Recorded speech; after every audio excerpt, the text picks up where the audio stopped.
Alright, good morning students. Let's carry on with lesson number 11. Okay, in physics, this is about the human eye and the colorful world. Okay, and we are discussing different aspects of the human eye, different defects of the human eye. And before I proceed further for today's lesson, we are going to start from atmospheric refraction. But before I go further, I want to thank all the students who are taking a moment to like the videos and also to express their comments in the comment section. Okay, express the views in the comment section. That is very helpful and that's very nice. All students, I am requesting you to make your comments in the comment section. Make constructive comments. You are welcome to make comments. Just use good language. Okay, in fact, I really welcome suggestions and recommendations from students because it helps to improve the channel and thereby everyone benefits. Okay, so just make sure that whenever you watch a video, try and watch the full video. Okay, I know some of you are interested more in maths and less in science. That's fine. Okay, you may find science a bit easier. Some of these chapters are quite easy, and maths, most of you find it difficult, so you are watching more of maths. That's perfectly okay. But when you watch the video, press the thumbs up like button and make a comment in the comment section. Just below the video you will find the comment section. Even if you write a couple of words, okay, that's more than enough. If you can write a full constructive sentence, okay, any recommendations or suggestions, I welcome all of that. Okay, so just please bear that in mind. Alright, now let's proceed further with atmospheric refraction. We all know what refraction is. Okay, the bending of light. When light enters from one medium to another medium, that bending of light takes place, and that bending of light is called refraction. And air is also a medium. Vacuum, space, okay, that is vacuum and space, but that is also a type of medium. It's vacuum. When light enters the atmosphere, okay, it also undergoes bending, because the refractive index of atmosphere and the refractive index of different substances like glass, water, the refractive indices are different. Refractive index is plural, index is singular, indices is plural. So the refractive indices of different substances, different media is different, and therefore according to the refractive index the bending of light takes place. If the refractive index is high, then more bending of light takes place. Okay, now atmospheric refraction. When light enters the atmosphere, it also undergoes refraction. That is, it undergoes bending. As a result of that bending, continuous bending and straightening of light, that flickering effect is observed, and that is what leads to different atmospheric phenomena. Okay, we'll discuss this now. Atmospheric refraction. You might have observed the apparent random wavering or flickering of objects seen through a turbulent stream of hot air rising above a fire or a radiator. The air just above the fire becomes hotter than the air further up. I'll give you a better example. For example, you are traveling in a hot summer's day, you are traveling by car, okay, and you see right in front of the windscreen, okay, in front of your windscreen of the car, you can see on the road wavy patterns, okay, that is just nothing but hot air rising up, and as a result there is a wavy pattern in the air. You can see the air is just flickering about, and that is because warm air in contact with the road is rising up very quickly, because the earth gets hotter faster than water during the daytime, and therefore it's going to cause a difference in temperature, with the air which is in contact with the road becoming very hot quickly, and it begins to rise. Warm air always rises. Okay, so that phenomenon you must have seen. Or at home in the kitchen, if you observe from a distance, the air which is very close to the your burner, okay, the gas burner, the gas stove, that hot air is constantly vibrating and moving about, because it sets up convectional currents in the air. That heat sets up convectional currents. Okay, the air just above the fire becomes hotter than the air further up. The hotter air is lighter. Okay, remember, hot air is always lighter and it rises up. Cold air is denser and it comes downwards.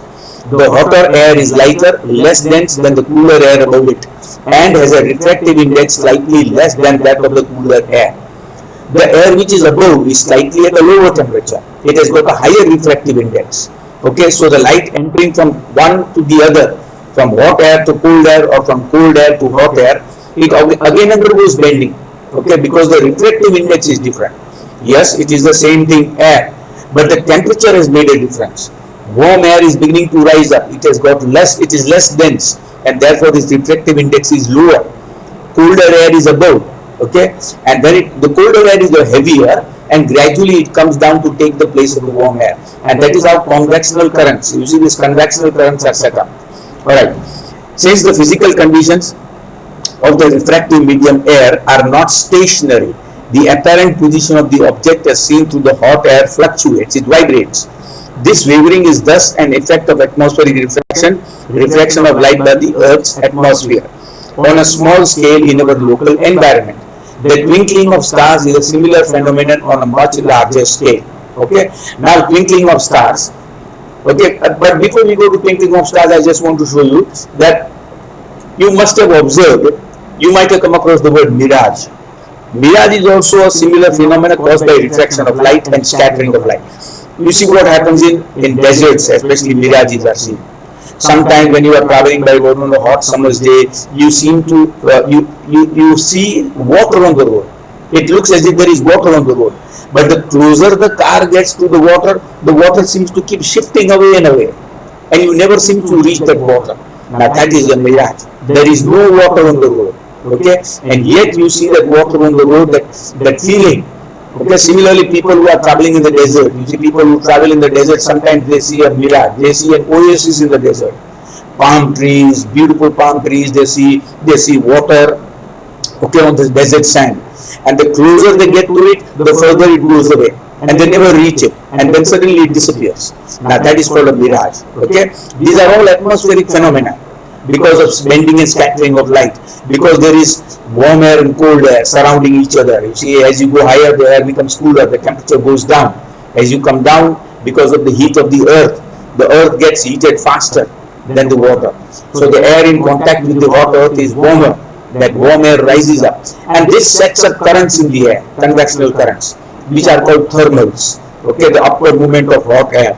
But that also creates differences in refractive index, and as a result, bending of light. Alright, twinkling of stars. Now, of course, all of us have come across that nursery rhyme when we are all with little children studying in KG. Twinkle, twinkle, little star. Okay, and we all know, young children also know the stars twinkle. And it looks nice because, well, everybody likes those, you know, even on a Christmas day, when you have a Christmas star, even that is supposed to switch on and off, switch on and off. It's supposed to twinkle. Everybody knows stars twinkle. But why do they twinkle? Okay, there are reasons for it, scientific reasons.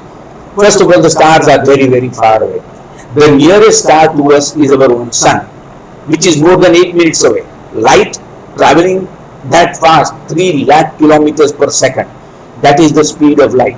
3 lakh kilometers in 1 second. Even then it takes 8 minutes, a little more than 8 minutes, 8 minutes and 11 seconds, okay, to reach the earth. Imagine how far the sun is. In fact, the sun is 149 million kilometers from the earth, almost 15 crore kilometers. Okay, so it is very, very far away. Now, just imagine that is the closest star. The nearest star, not including the sun, is Alpha Centauri. Alpha Centauri is the star which is closest to the solar system, closest to us, if we don't include our sun. That star, Alpha Centauri, which is the closest to the earth, is at a distance of more than 4 light years. In fact, 4.3 light years away. So light would take more than 4 years to reach us from Alpha Centauri, and that is the nearest star. Imagine there are stars from which the light would take millions of years to reach the earth. Some of the light which is reaching us now from distant stars, that light started from the stars when there were dinosaurs on our planets, millions of years ago. You see, that is how vast our universe is. And all these stars, okay, which are further and further away from the solar system, they are so far away that light becomes weak by the time it reaches the earth. Okay, its wavelength becomes quite large, it becomes quite weak, and then when it enters the earth's atmosphere, it undergoes bending or refraction, because the refractive index of air and the refractive index of vacuum is slightly different, and that is that fluctuation caused by the earth's atmosphere. Okay, the bending of light causes the stars to twinkle. So we don't see the light constantly in one direction. It appears to change direction slightly, and that is what causes the twinkling effect. But remember, in this case, of course, the stars, some of these stars are much bigger than the sun also, but they are so further away, they appear like a point source of light. On the other hand, planets don't twinkle. All these children in the second standard and third standard know that planets do not twinkle. Reason why? Well, the planets are very close compared to the other stars. Okay, the planets in our solar system, Mercury, Mars, Venus, okay, Earth, Jupiter, Pluto, Saturn, Uranus, Neptune, they are all within the solar system, and they are all very close to us. Okay, and since they are very close to us compared to other stars, okay, the light is not so weak when it reaches the Earth's atmosphere, and these planets do not appear like a point source of light. They appear much larger compared to those distant stars, and therefore the refractive index of the atmosphere does not cause the light to bend too much, and that's why they don't appear to twinkle. Alright, the twinkling of a star is due to atmospheric refraction of starlight. The starlight on entering the Earth's atmosphere undergoes refraction continuously before it reaches the Earth. It is constantly changing direction. The atmospheric refraction occurs in a medium of gradually changing refractive index. Remember, refractive index depends upon the density of the substance. Hot air which is in contact with the Earth's atmosphere is slightly less dense and its refractive index is less. But the colder air, as you go higher and higher in the atmosphere temperature goes on dropping. It becomes cooler and cooler, and gradually, because its density increases, its refractive index also increases. Since the atmosphere bends starlight towards the normal, the apparent position of star is slightly different from its actual position. The star appears slightly higher above than its actual position when we view it near the horizon. You can see in the figure 11.9, apparent star position due to atmospheric refraction. And this is constantly happening. It is not just happening for a minute. It constantly happens. Apparent star position and the actual star. Okay, the actual star, you can see a dark line, and the apparent position is a dotted line. Okay, so there are two rays of light which are entering your eyes. Okay, and it is constantly shifting and taking position this way and that way, and it happens so rapidly that it appears to fluctuate. The light reaching your eyes appears to fluctuate, causing the twinkling effect. Further, this apparent position of the star is not stationary, but keeps on changing slightly, since the physical conditions of the Earth's atmosphere are not stationary, as was the case in the previous paragraph. You see, we all know that nothing in the universe is at absolute rest. The Earth is constantly rotating and revolving around the sun. Okay, all planets are revolving, the moon is revolving around the Earth. At the same time, the sun is also moving. The sun is not stationary. Okay, our entire solar system is moving rapidly, very fast. And then the solar system is moving, and the entire galaxy, Milky Way, is moving. So every object in the universe, whether it is small or large, is continuously moving about, and that collectively can cause this kind of effect. Okay, since the stars are very distant, they look like point-sized sources of light. As the path of rays of light coming from the star goes on changing slightly, the apparent position of the star fluctuates, and the amount of light that enters our eyes, okay, it goes on changing, and the amount of starlight entering the eyes flickers. The star sometimes appears brighter, and at some other times it appears to become fainter or dimmer, and this is what causes the twinkling effect. Why don't the planets twinkle? As I already told you, the planets are too close compared to those stars, distant stars. The planets are much closer to the Earth and are thus seen as extended sources of light, much brighter sources of light.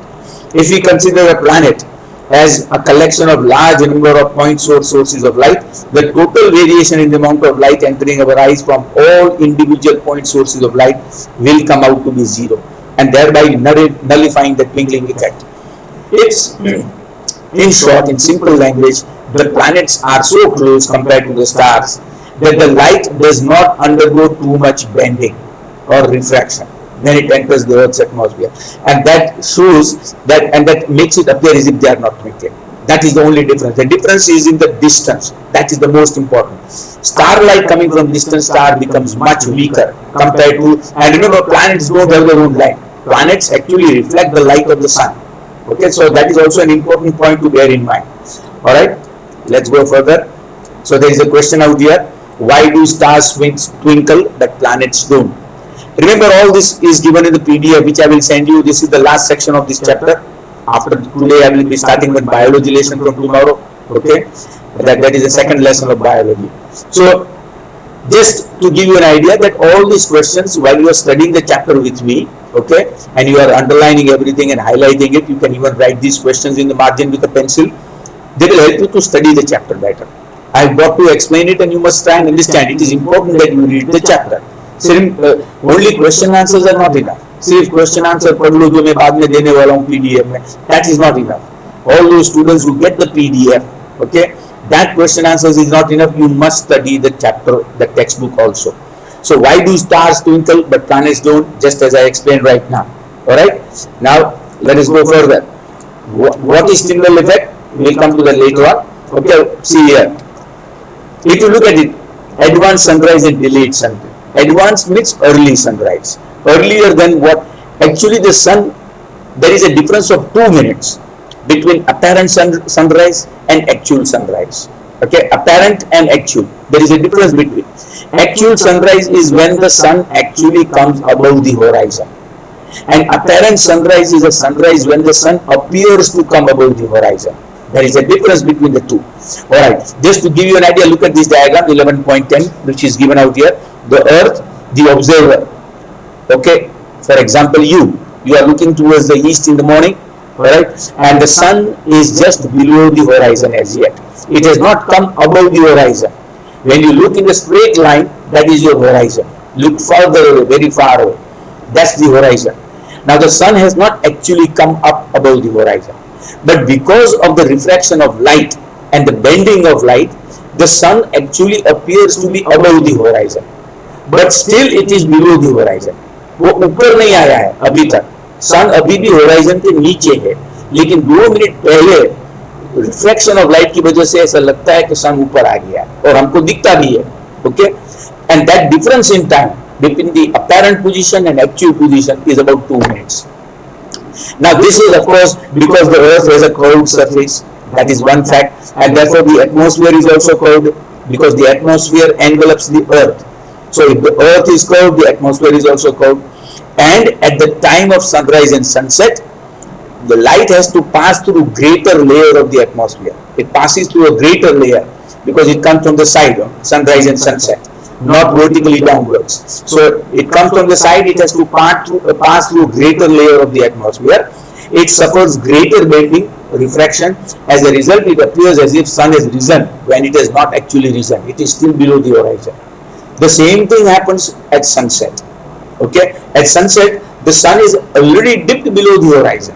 Okay, and we feel that it has gone below the horizon, when in reality it has still not gone below the horizon. उसका opposite होता है. Okay, it is at the horizon. We see it going down, down, down in the western direction. Suddenly it disappears below the horizon, and you say sunset हो गया. But in reality sunset नहीं हुआ है. Okay, it is only because of the refraction of light. So that means 2 minutes are added to sunrise and 2 minutes are added to sunset. So we have got 4 extra minutes actually. Okay, the length of the day increases apparently by 4 minutes because of this apparent and actual position of the sun at sunrise and sunset. दिन कितने minute से बढ़ जाता है? 4 minute से बढ़ जाता है. Okay, it increases by 4 minutes. हमको जो टाइम दिया है सनराइज और सनसेट वो एक्चुअली होता है, but not the apparent one.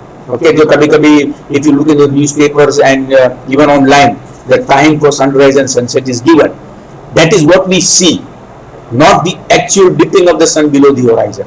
Okay, the sun is visible to us about 2 minutes before the actual sunrise and 2 minutes after the actual sunset because of atmospheric refraction. So when the sun is set, it has gone below the horizon, but bending की वजह से अभी भी दिखता है. So दोनों जगह से 2-2 मिनट बढ़ जाती है. सनराइज में भी 2 मिनट बढ़ जाती है और सनसेट में भी 2 मिनट बढ़ जाती है. So 2 + 2 4 minutes. Okay.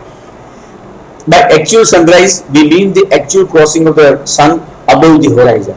Shows the actual apparent position of the sun with respect to the horizon. This figure. The time difference between actual sunset and apparent sunset is about 2 minutes, and similarly sunset and sunrise 2 minutes each. The apparent flattening of the sun's disk at sunrise and sunset is also due to same phenomenon. Now, of course, I would never advise anyone to look at the sun because it's dangerous. But lots of people like to look at the setting sun, especially the setting sun, because वो समुद्र के किनारे you love the sun setting down, because that is very clearly visible on a night blue, on a nice clear day. You can see the sun setting below the horizon or going below the oceans, just like that. Now when that happens, you see the sky turns slightly orange, reddish orange. We'll discuss that just now. But at the same time, the top and bottom of the sun appears to be slightly flat.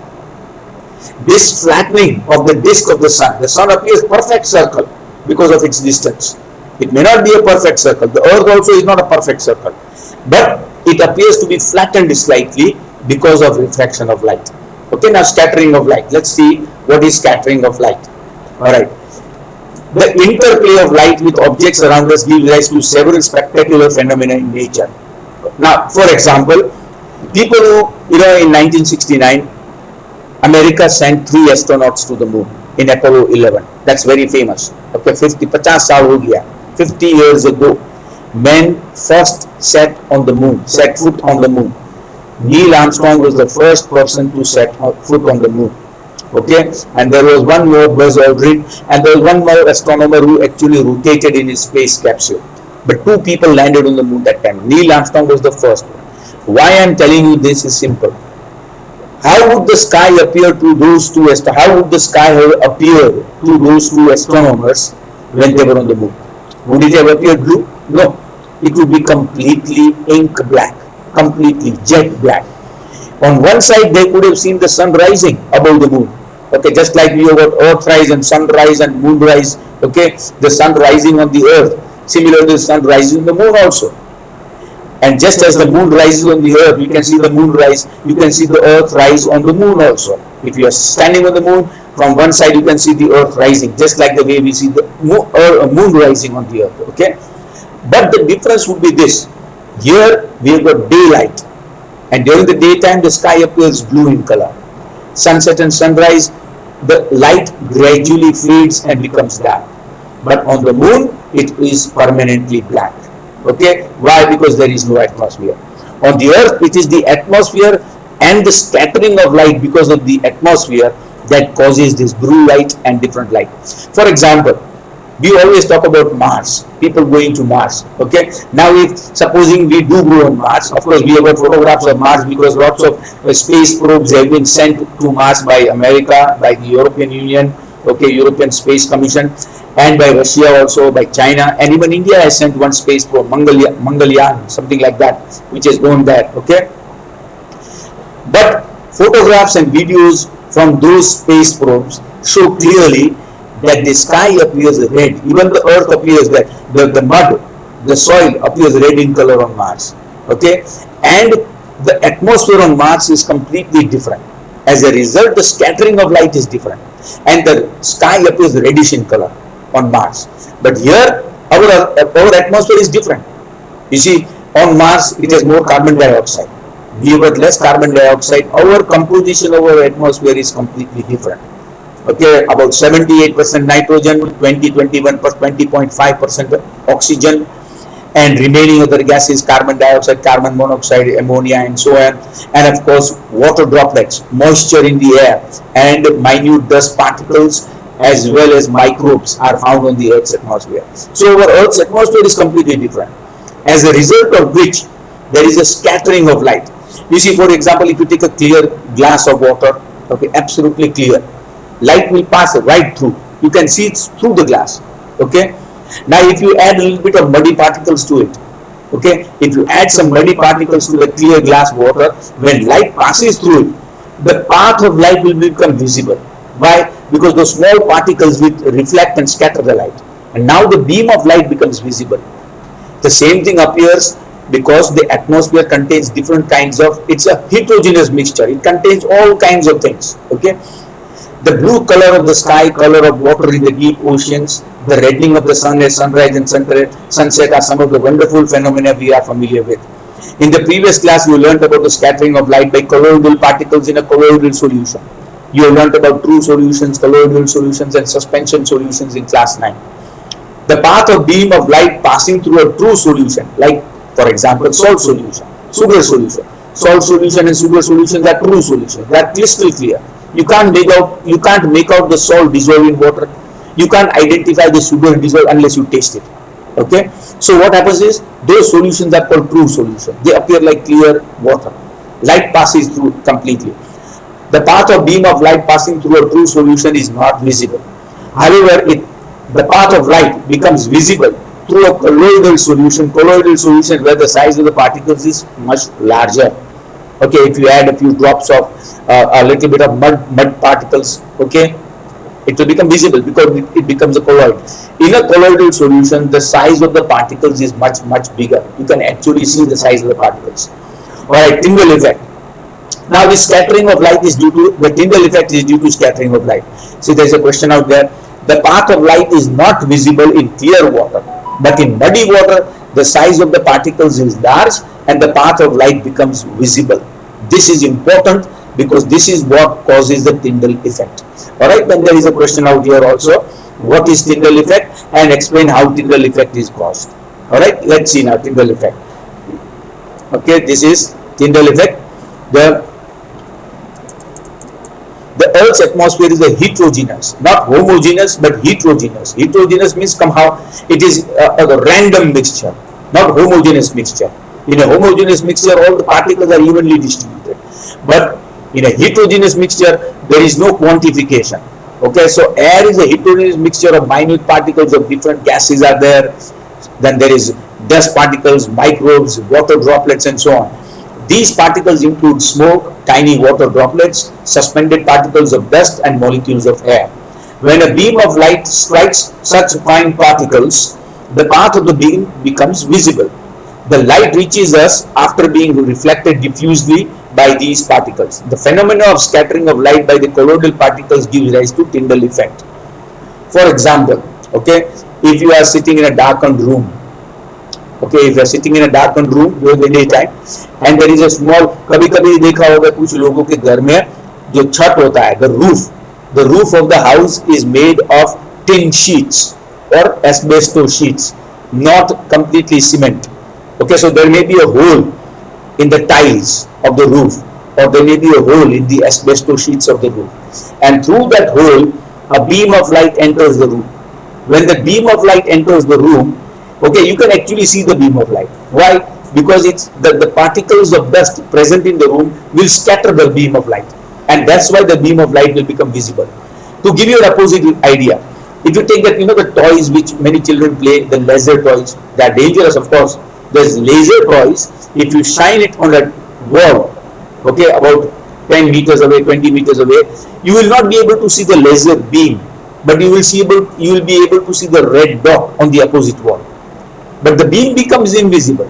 Okay, the laser beam itself will be invisible, but you can see the red dot on the opposite wall. On the other hand, you take a torch, okay, and shine it on the same wall. You'll be able to see the beam also. Okay, sometimes, because there are minute particles of dust, and you will be able to, that light undergoes scattering. Laser light does not undergo scattering because it is concentrated light of one color only. Okay, that is a completely different idea. Alright. This phenomenon is seen when a fine beam of sunlight enters a smoke-filled room through a small hole. Thus, scattering of light makes the particles visible. Tyndall effect can also be observed when sunlight passes through a canopy. Canopy means the upper part, the roof of a dense forest. Okay, canopy of a dense forest means the upper part of a forest. You see certain rainforests of Africa and Indonesia, they are thick forests, rainforests. They are covered with trees and bushes and strawberries, and some of the trees are very high. Okay, so light is completely blocked out because of the height of the trees. But once in a while, you may see there may be a gap in the trees. And through that gap in the trees, you can see sunlight coming down. And that beam of light can become visible. That is Tyndall effect. The same thing happens with smoke. In a smoky room, the smoke particles reflect and scatter the sunlight. And you can see the beam of light.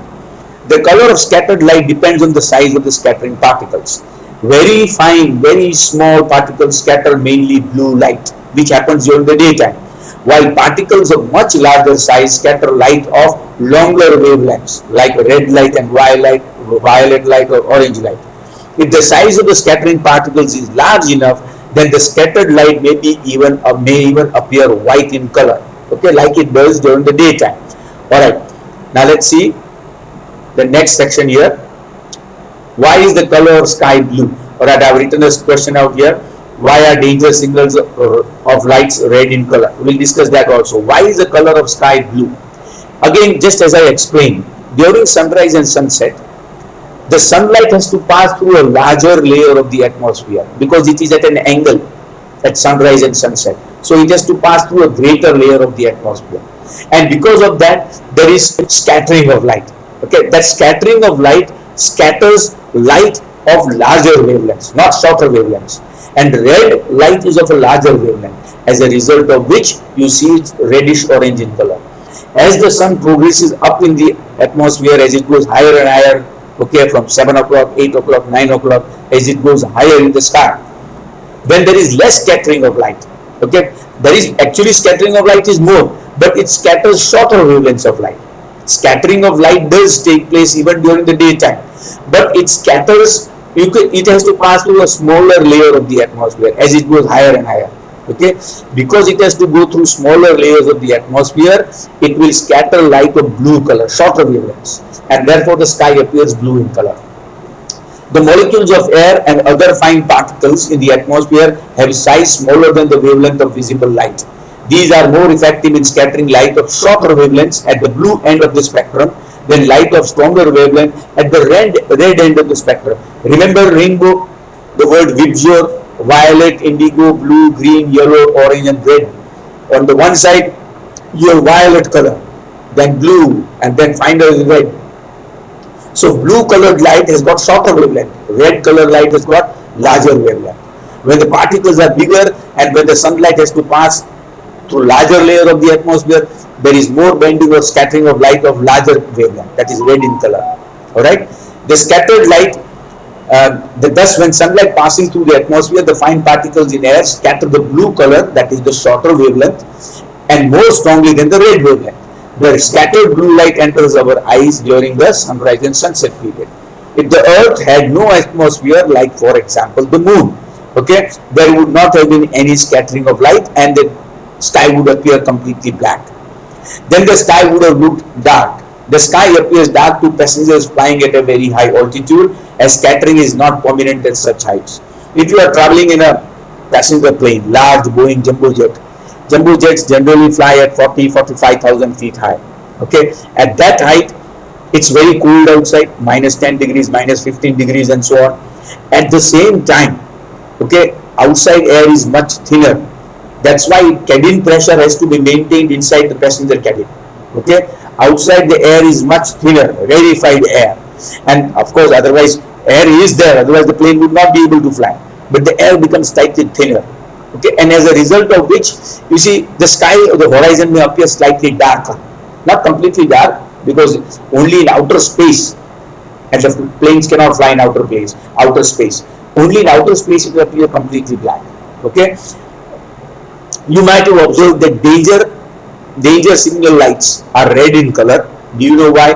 The red is the least scattered by fog or smoke. The red colored light, it suffers minimum scattering.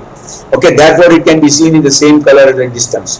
For example, the tail lights of your scooters or your bikes or your cars, okay, the tail lights, पीछे की जो light होती है उसको tail light बोलते हैं, that is always red in color, because red color can be seen from a distance.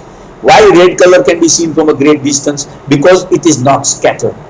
सबसे minimum scattering red light क्या होता है? Because red light does not suffer so much from scattering, it can be visible from a great distance. Okay, and therefore all danger signals are supposed to be of red color. Even traffic signals में, okay, बड़ी cities में जहाँ पे traffic lights होती है, वहाँ पे red color मतलब stop. It can be easily seen. Okay, so red colored danger signals are always red colored simply because the red colored suffers minimum scattering of light. This is an important question which I have written on the side. Why are danger signal lights red in color? Okay, all these answers are there in the PDF. Right now, just let's go through it carefully so that we can just read the chapter and understand every part of it. All right, color of the sun at sunrise and sunset. We have already discussed this. That have you seen the sky and sun at sunrise, sunset or sunrise? Have you wondered as to why the sun and surrounding sky appears red in color? Sky completely red नहीं होता, it's slightly orangish red in color. and we love that color. We just enjoy that sunlight, that light, that faint light, okay, which is not very harsh. But again, don't look at the sun all the time, okay. We should never look at the sun. In fact, it's highly dangerous, it's risky, it can damage your eyes, okay. So that is not a very good thing to do. All right, let's see this activity here, okay. See, this activity is described as it is in this diagram. Look at it. See, there is an S. Look at the diagram first. S is the source of light, a powerful source of light, say a bulb. It could be a big bulb, okay, LED bulb of much larger wattage. Then L1 is a convex lens, a converging lens. It converges the light, a convex lens. Then light from the source of light, okay, S, from that source of light S, light enters convex lens L1, converging lens. The beams of light become parallel to each other, and these beams of light go towards a screen, they go towards a cardboard C. C is a cardboard that is slightly pinkish yellow in color, that cardboard C. There is a small hole in the cardboard, okay. The light passes through the cardboard hole, and then it goes on the other side. There is another lens L2, converging lens. This is also a convex lens. Both L1 and L2 are convex lenses. Then the convex lens again converges the light, okay, and it makes it a pin source of light, a pinpoint shadow. It casts a dark shadow on the screen M, okay. That MM is a screen there, here, okay. MN is the screen. A shadow or an image is formed on the screen. But in between, the blue colored part is actually a trough, a large container, glass container. It can be a trough or any other large container, but it should be in glass in nature, not metal, so that it should be transparent. You can see through it, light can pass through it. If you put a metal container, then light can't pass through it. So it has to be made of glass, a large glass trough or a container in which you put some water, crystal clear water. Because the water is crystal clear, okay, it's not a colloidal solution, it's a true solution. Light will pass without, it will bend a little bit as it passes, but it goes straight through the solution. Scattering of light is not there because it's a true solution. The path of beam of light will not be scattered. Now instead of that, if you dissolve some other substance in water, okay, if you dissolve about 200 grams of sodium thiosulfate, okay, hyposulfate, if you dissolve sodium thiosulfate into it, then precipitates, PPT like powder, it will be formed of sulfur. PPT of sulfur will be formed, and these small particles of sulfur can be seen with the visible naked eye. They are visible with the naked eye, and when the path of light passes through that, it will appear scattering. It starts scattering the path of, because it will encounter the particles of sulfur. The light particles will scatter, and it will change in color. You will be able to see different colored light. It may appear bluish in color if you look from the sides and from the top, but if you look from the front part, okay, then near the screen, if you look from there, it will appear reddish or orange in color. Alright, now just to go through that, what is described out there, okay. Place a strong source S of white light at the focus of a converging lens L1, that is a convex lens. This lens provides a parallel beam of light when the light passes through the lens. Allow the light beam to pass through a transparent glass trough or a tank T containing clear water. Okay, so light will not scatter. Allow the beam of light to pass through the circular hole C made in a cardboard. Obtain a sharp image of the hole on a screen MN using a second converging lens L2, a second lens convex lens. Okay. Now, after that, dissolve about 200 grams of sodium thiosulfate, which is also called sodium hyposulfate. Okay. Dissolve about 200 grams of sodium thiosulfate in 2 liters of clean water in the tank. Add about 1 to 2 milliliters of concentrated sulfuric acid, just a couple of drops. What do you observe? Because you see sulfuric acid, H2SO4, sulfuric acid is H2SO4, will react with sodium thiosulfate, and as a result, white precipitates, okay, slightly white, yellowish or bluish in color, precipitates of sulfur. Sulfur is blue, yellowish blue in color. Precipitates of sulfate will be formed in the tank, small particles. These small particles will remain suspended in the water.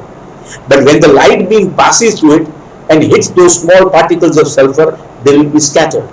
And that scattering of light causes difference in color. Okay, you will be able to see different colors.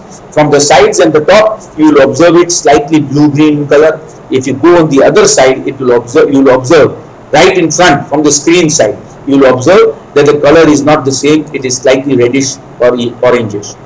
You will find the fine microscopic sulfur particles in precipitating in about 2 to 3 minutes. After 2-3 minutes, वो reaction का time होता है, 2-3 minute के बाद दिखेंगे fine particles of sulfur. As the sulfur particles begin to form, you can observe the blue light from the 3 sides of the glass tank. You will see blue light. Okay, light of shorter wavelength. Blue light will be scattered. This is due to scattering of short wavelengths by minute colloidal sulfur particles. Observe the color of the transmitted light from the 4th side, that is towards the screen. Okay, light from the 4th side of the glass tank facing the circular hole. It is interesting to observe at first the orange red color and then bright crimson red color. Crimson red is very dark red, that is called crimson red. Fiery red means very dark red color. Just before sunset होता है ना, वो crimson color होता है. Then bright crimson red color on the screen you will be able to see if you observe from the other side. Okay, that means the scattering of light is caused due to small particles of sulfur. Different wavelengths are scattered, and according to which wavelength is, if small short wavelengths are scattered, you will see it blue in color. If larger wavelengths are scattered, you will see reddish orange or crimson in color. Okay, this is all about scattering of light and the phenomena of Tyndall effect, which is very important. All right, now obviously, see, this activity demonstrates the scattering of light that helps you to understand the bluish color of the sky and the reddish appearance of the light at sunrise and sunset. Okay, light from the sun near the horizon passes through thicker layers, larger layers from the sides. Oblique रहता है. Light comes from the sides at sunrise and sunset, so it has to pass through greater layer of the atmosphere and through larger distances in the Earth's atmosphere before reaching our eyes. Okay, now you can see the diagram 11.12, reddening of the sun at sunrise and sunset. See the observer, where the observer is, the blue color part is the Earth. Okay, now sun near the horizon at sunrise and sunset, and sun nearly overhead at about 12 o'clock in the afternoon. Now blue colored scattered light, okay, at sunrise and sunset, the blue colored light is scattered the most, and therefore blue colored light is scattered away completely, and therefore you don't see blue in color, you see reddish orange in color.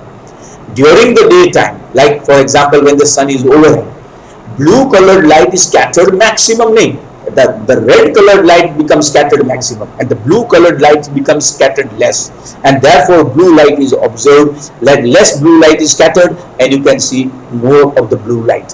जितना scattering होता है वो कम दिखता है. Okay, light from the sun near the horizon passes through thicker layers of air and larger distances in the Earth's atmosphere before reaching our eyes. All right. However, light from the sun overhead around 11 o'clock, 12 o'clock would travel relatively short distance from overhead. At noon, that is 12 o'clock, the sun appears white as only a little bit of the blue and violet colors are scattered. Very little bit. The sky appears bluish in color. Near the horizon, most of the blue light and shorter wavelengths are scattered away by the particles. Therefore, the light that reaches our eyes is of longer wavelength. This gives rise to the reddish appearance of the sun and bluish appearance of the sky during the daytime. Okay, this is all about scattering of light and the Tyndall effect. Alright, there is a question out here which I have written here. Okay, why does the sky, okay, there is just a spelling mistake out there. Why does the sky appear blue during the daytime, and why does the sky appear red in color at sunrise and sunset? Alright, this is an important question. Again, the answers are in the PDF, so don't be too worried about that. Alright, this is the whole chapter. Okay, it's very short and easy. Alright, what we have learned about the eyes, the defects of the eye, refraction through a glass slab, the rainbow, scattering of light, Tyndall effect, and so on. Okay, and finally these questions are there which are all in the PDF. Alright, so again, just to give you an idea, okay, this chapter is about light and the properties of light, the scattering of light, how humans are able to see, the importance of the eyes, the different defects of the eyes, myopia, hypermetropia, presbyopia, and about the formation of the rainbow, and about refraction through a glass prism. Okay, and how refraction takes place and causes dispersion of light and the rainbow formation. Alright, so this is the chapter. Now once again, as I have said, I will be sending PDF about this chapter's question answer. There will be lots of extra questions also, and lots of short one line answers, as well as fill in the blanks, okay, MCQs and so on. You must study them, write them in your notebook, and then study them. Okay, it's better to write it in your notebook. When you write it, you learn it better. Secondly, as I already told you, when you watch the videos, try and watch the full video. Okay, press the thumbs up like button. All of you must do that. Press the thumbs up like button and make a comment. Even one word in the comment section is more than enough. If you can write a full sentence, that's good. And if you can write constructive suggestions and recommendation, I would love that. Okay, so just go through what we have done today, and in the afternoon I will be sending one more maths trigonometry video. Okay, so be prepared for that.